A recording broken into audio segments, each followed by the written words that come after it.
The observation deck of the research station hummed with a rhythm that had become second nature to Dr. Marcus Webb over the past 18 months. He stood before the reinforced viewport, watching the anomaly pulse with colors that had no business existing in normal space.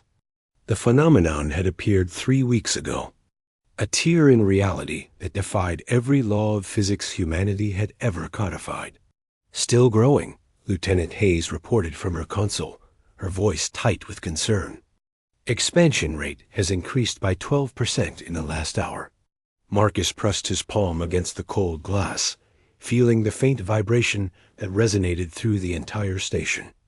The anomaly had started as a pinprick, barely visible against the cosmic backdrop. Now it stretched across a volume of space large enough to swallow Earth's moon whole. The Coalition had dispatched their station to study it, to understand it, to contain it if possible. They were failing at all three. Dr. Webb, we're receiving another transmission, Hayes continued, adjusting her headset. It's fragmentary, but it's definitely coming from inside the anomaly.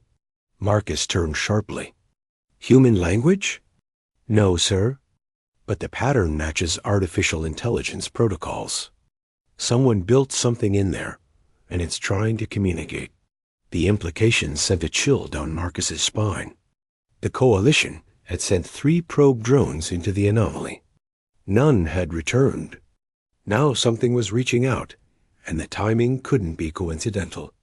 He moved to the communication station, watching the waveform patterns dance across multiple screens.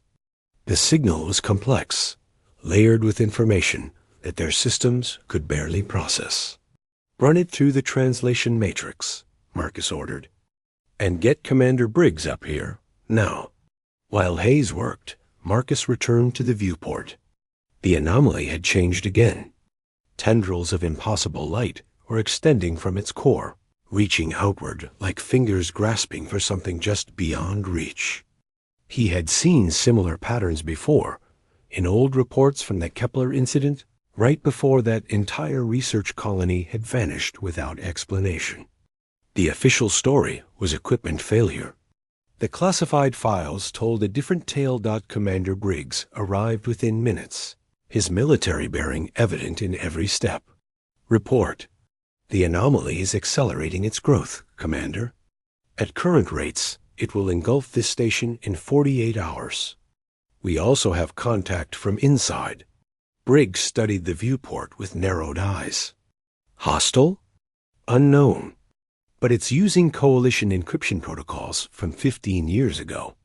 Protocols that only existed in classified military databases. The commander's jaw tightened. Marcus knew what he was thinking. 15 years ago, the Coalition had launched Operation Threshold, a black-budget program to develop faster-than-light communication through artificial wormhole creation. The program had been terminated after a catastrophic accident, destroyed the testing facility, and killed 200 researchers. All data had been sealed, all participants sworn to secrecy. Marcus had been a junior scientist on that project, young and brilliant and utterly unprepared for the consequences of their work. Show me the translation, Briggs said quietly. Hayes transferred the data to the main display. The message was simple, repeated in an endless loop. Containment failure. Primary objective. Compromised. Requesting immediate extraction. This is DR. Elizabeth Grant. Operation Threshold lead researcher. Do you copy? The observation deck fell silent. Elizabeth Grant had been declared dead 15 years ago. Her remains never recovered from the destruction of the testing facility. Yet here was her identification code, her voice pattern, her unique linguistic signature embedded in a transmission from inside an impossible space-time anomaly. It's a trap, Briggs stated. Has to be. Grant died in the Threshold explosion. Marcus shook his head slowly. What if she didn't? What if the experiment succeeded in ways we never understood? The official report said the facility imploded. But what if it didn't implode? What if it went somewhere else? That's impossible. Everything about this is impossible, Commander. That anomaly shouldn't exist. Those signals shouldn't exist. But they do. Briggs paced the deck, his combat boots echoing in the tense quiet. Even if Grant somehow survived, even if she's been trapped in there for 15 years, we don't have the capability to extract her. We can barely keep this station from being pulled into that thing. We built Operation Threshold once, Marcus argued. We can do it again. The core technology is still viable. We'd need to recalibrate the station's main reactor, convert it into a directed energy beam that could stabilize a corridor through the anomaly. Create a bridge. That would drain our entire power grid. Life support, navigation, everything would fail. Only for 90 seconds. That's all we'd need.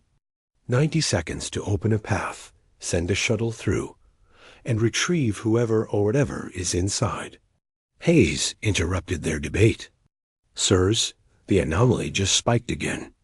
Growth rate is now exponential. If this continues, it won't take 48 hours to reach us. We have 12 hours, maybe less. Marcus felt the weight of the decision pressing down on him. 12 hours.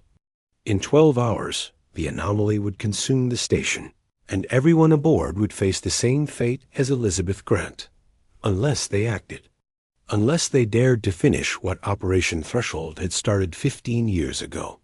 Commander, Marcus said carefully, we're going to be swallowed by that thing whether we like it or not. We can go in blind and helpless, or we can go in with purpose. We can try to save Grant. We can try to understand what happened to her, what she's learned in 15 years inside that anomaly. That knowledge could be the key to everything. Briggs stared at him for a long moment. You're asking me to bet everyone's lives on a ghost. I'm asking you to bet our lives on the possibility that death isn't the end of this story, that there's something worth surviving for on the other side. The commander turned to Hayes. Lieutenant, how long would it take to reconfigure the reactor? 6 hours, sir. Maybe 7. And the shuttle prep? 2 hours. Briggs nodded slowly. Do it. All of it. Webb, you're leading the technical team. I'll pilot the shuttle myself. Hayes, coordinate the evacuation of non-essential personnel to the escape pods. If this goes wrong, I want survivors who can report what happened here. The next 8 hours transformed into a blur of activity. Marcus worked alongside the engineering crews, his hands remembering skills he'd buried for 15 years. They tore apart the reactor's containment systems, rewired power conduits, built improvised focusing arrays from spare parts and desperate ingenuity. It was crude work, dangerous work, but it was also humanity at its finest. When faced with the impossible, humans didn't surrender. They built tools. They adapted. They survived. With 90 minutes remaining, Marcus strapped himself into the shuttle beside Commander Briggs. The modified reactor hummed with barely contained energy, ready to tear open a corridor through space-time itself. Hayes remained on the station, her fingers poised over the activation controls. This is insane, Briggs muttered, running through the pre-flight checklist. Completely, Marcus agreed. That's why it might work. On your mark, Doctor. Marcus watched the anomaly through the shuttle's viewport. It filled his vision now, a swirling maelstrom of impossible physics and broken natural laws. Somewhere inside that chaos, Elizabeth Grant had survived for 15 years. Somewhere inside that chaos, the secrets of Operation Threshold waited to be discovered. He activated the communication system. Hayes, initiate the beam. The station shuddered as the reactor discharged. A lance of pure coherent energy speared into the anomaly, and for one perfect moment, reality screamed. The anomaly recoiled, its wild energies forced into a narrow corridor by the sheer audacity of human will and human technology. Marcus saw the path open before them, a tunnel through the stone. Go, he shouted. Briggs fired the engines. A shuttle leaped forward, plunging into the anomaly. The universe inverted. Marcus felt his consciousness stretch across dimensions he couldn't name, saw colors that had no wavelength, heard sounds that existed only as mathematical concepts. The shuttle's hull groaned under stresses that threatened to tear it apart atom by atom dot. Then they were through. The interior of the anomaly was vast beyond comprehension. A pocket universe where time moved differently and physics bowed to stranger rules. And there, floating in the impossible space, was a structure. The original Operation Threshold facility, intact and functioning, surrounded by technologies that humanity hadn't invented yet. Standing in the facility's observation window was a figure. Even at this distance, Marcus recognized Elizabeth Grant. She was smiling. Marcus lifted his gaze in shock, understanding flooding through him. The anomaly wasn't a disaster. It was a doorway. Grant hadn't been trapped. She'd been building, learning, growing beyond the limitations of normal space. Operation Threshold hadn't failed. It had succeeded in ways they'd never imagined possible. And now, in the final seconds before the corridor collapsed, Marcus made a choice that would define humanity's future. He didn't extract Grant. Instead, he transmitted every piece of data the Coalition had compiled over 15 years. Everything humanity had learned, everything they'd achieved. Grant received it all. And in return, she sent back something infinitely more valuable. A map, a guide, an invitation to join her in the spaces between spaces, where humanity could grow beyond its cradle and become S.